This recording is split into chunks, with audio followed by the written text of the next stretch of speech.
આજે ભાજપ પ્રદેશ પ્રમુખ માટે જગદીશ વિશ્વકર્માએ ભર્યું છે ફોર્મ, એટલે કે હવે આગામી દિવસોમાં ભાજપની કમાન હશે વિશ્વકર્માના હાથમાં।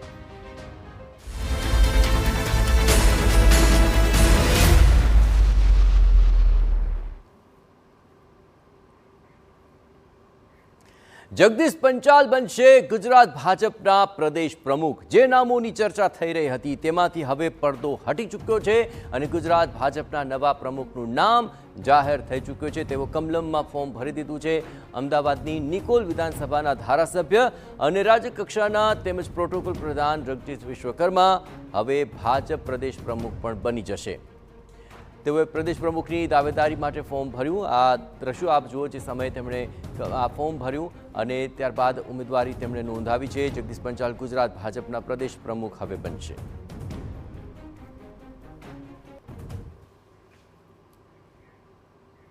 તમામ પરિસ્થિતિઓ પર વધુ વિગતે વાત કરવા માટે જોડાઈ રહ્યા છે ટીવી9 પોલિટિકલ એડિટર કિંજલ મિશ્રા। કિંજલ, આખરે ફોર્મ ભર્યું છે અને સાથે અપેક્ષાઓ પણ ચોક્કસપણે હવે વધશે।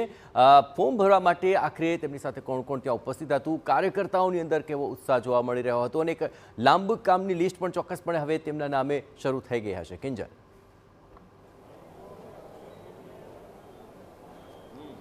બિલકુલ, આ તમામની વચ્ચે ભરતસિંહ આપણી સાથે છે।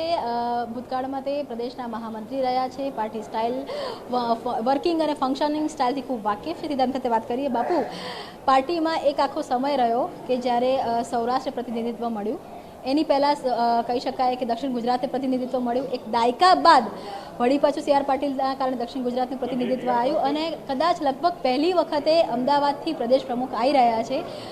આ વખતે પાર્ટી યુવા ચહેરા અથવા તો ઓબીસી અથવા તો અમદાવાદ શું મેસેજ આપવાનો પ્રયાસ પાર્ટીના સિનિયર નેતૃત્વ દ્વારા કરવામાં આવ્યો છે આ પસંદગીથી?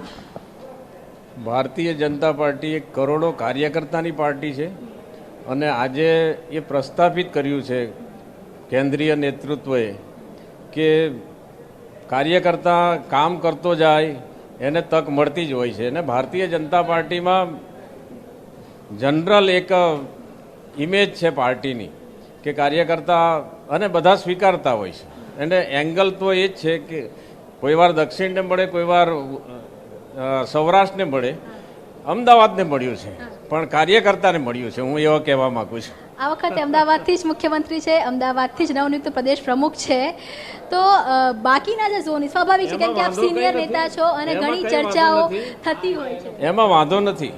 યોગાનુયોગ હોઈ શકે પણ આખા ગુજરાતને વિચાર કરીને કાર્યકર્તા માટે આ યોગ્ય નિર્ણય છે અને આવનારા સમયમાં ભારતીય જનતા પાર્ટીના કાર્યકર્તા ખભે ખભા મિલાવીને સ્થાનિક સ્વરાજ્યની ચૂંટણી હોય કે એના પછી આવનારી કોઈ પણ મોટી વિધાનસભા હોય કે લોકસભા હોય, પરિણામ ભારતીય જનતા પાર્ટીની તરફેણમાં જ આવશે।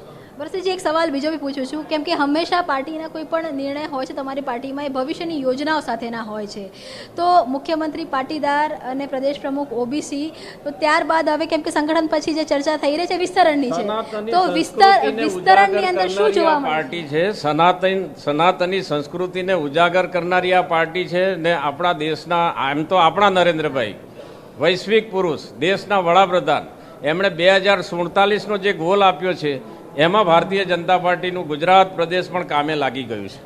2047ના ગોલ, જો આ બે મહત્વના સ્ટેટમેન્ટ જ્યારે અત્યાર સુધીમાં આવ્યા, જ્યારે જેઠાભાઈ ભરવાડ સાથે આપણે વાત કરી હતી ત્યારે એમણે એવું કહ્યું કે આ જે આ જે નિયુક્તિ છે, આ નિયુક્તિ એ દર્શાવે છે કે જગદીશ પંચાલ ઈમાનદાર કાર્યકર્તા છે અને એનું એમને આજે કહી શકાય કે રિવોર્ડ છે તે મળ્યું છે।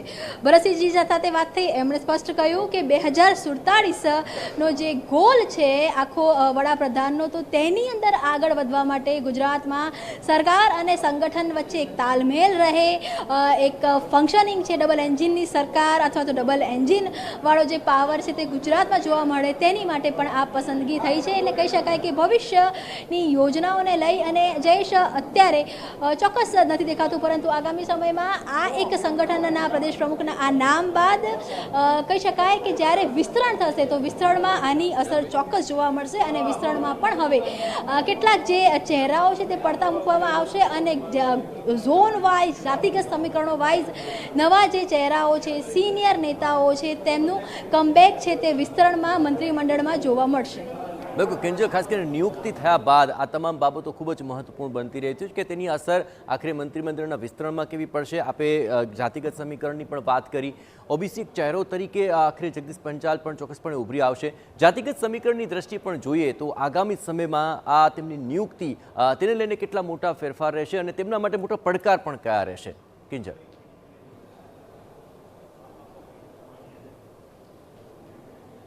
દેખો ભાજપ માટે હંમેશા જયેશ આપણે જાણો છો કે કહેવાય છે કે ભાજપ સવર્ણોની પાર્ટી છે, તો એ જે ટેગ છે એ ભાજપ ક્યાંક ને ક્યાંક દૂર કરવા માંગે છે કે ભાઈ સવર્ણ જે વોટ બેંક છે તો કાયમ ભાજપ પાસે રહી છે, પરંતુ દલિત સમુદાયની વાત કરવામાં આવે, SC ST OBC જ્ઞાની જ્ઞાતિઓની વાત કરવામાં આવે તો તેને કેવી રીતે ભાજપ તરફી કરવા.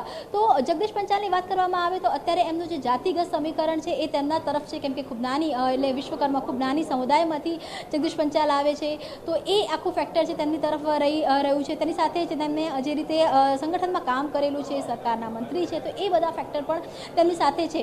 પણ મંત્રીમંડળમાં ફેરફાર એ પ્રકારે જોવા મળશે કેમ કે એક પદ એક હોદ્દો છે. જ્યારે જગદીશ પંચાલની વાત કરવામાં આવે તો અત્યારે તે સહકાર મંત્રી છે, એટલે કે સરકારમાં મંત્રી છે, ત્યારે પ્રદેશ પ્રમુખ પણ બની રહ્યા છે, તો વિસ્તરણ છે તે નજીકના ભવિષ્યમાં જોવા મળશે.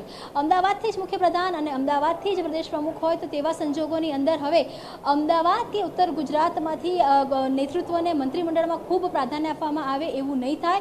ઉત્તર ગુજરાતમાંથી એક નેતા કે જે ઋષિકેશ પટેલ છે તે કન્ટિન્યુ રહી શકે છે.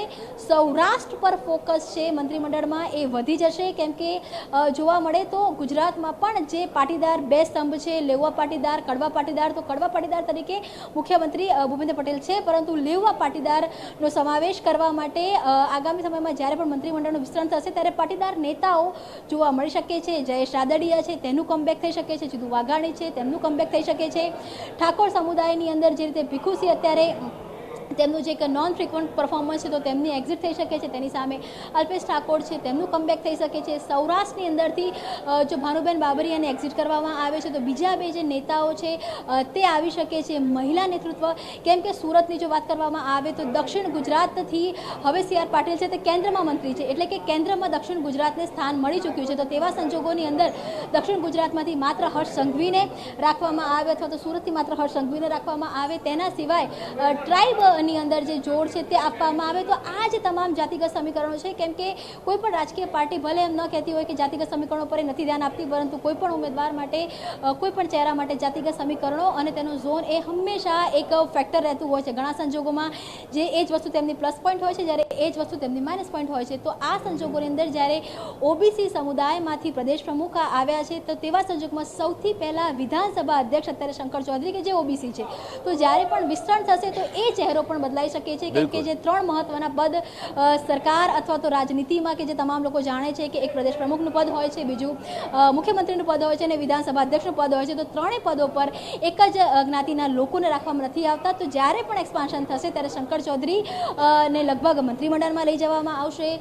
લેઉવા જે ધારાસભ્યો છે તેમની મંત્રીમંડળની અંદર એન્ટ્રી છે તે કરાવવામાં આવશે, નોન ફ્રિકવન્ટ લોકોને હટાવવામાં આવશે અને સૌરાષ્ટ્રનો જે દબદબો છે તે વધારવામાં આવશે. ઉત્તર ગુજરાતની અંદરથી ઠાકોર કોળી સમીકરણ છે ત્યારે સાચવવામાં આવશે. એટલે આ પ્રકારના જે ફેરફારો છે અને કેમ કે જે પ્રદેશ પ્રમુખ છે તે સહકાર મંત્રી પણ છે, એટલે નજીકના ભવિષ્યમાં વિસ્તરણ પણ થશે, કેમ કે એક પાર્ટી એક પદ એ આ સંગઠનની વિચારધારા છે. જોકે JP નડ્ડા એક અલગ કેસ છે કે JP નડ્ડા એ રાષ્ટ્રીય અધ્યક્ષ પણ છે અને કેન્દ્ર સરકારમાં મંત્રી છે, પરંતુ લગભગ અહીંયા વિસ્તરણ પણ ખૂબ ઝડપથી થાય તેવું લાગી રહ્યું છે. બિલકુલ કંજલ, તમામ પરિસ્થિતિઓ પર આપનું જે વિશ્લેષણ છે તે સચોટ જણાઈ રહ્યું છે. આગામી સમયમાં એ વિશ્લેષણને લઈને કેવા પરિણામો આવે છે તે જોવું રહ્યું. આભાર. તમામ ગતિવિધિઓ પર આપ નજર રાખતા રહેજો. તો જગદીશ પંચાલે હવે ભાજપ પ્રદેશ પ્રમુખ તરીકે ઉમેદવારી નોંધાયા બાદ હવે આગામી સમીકરણોને લઈને તેમની અસર શું રહેશે તે માટે તે સૌથી વધારે ચર્ચાનું કેન્દ્ર બની રહેશે.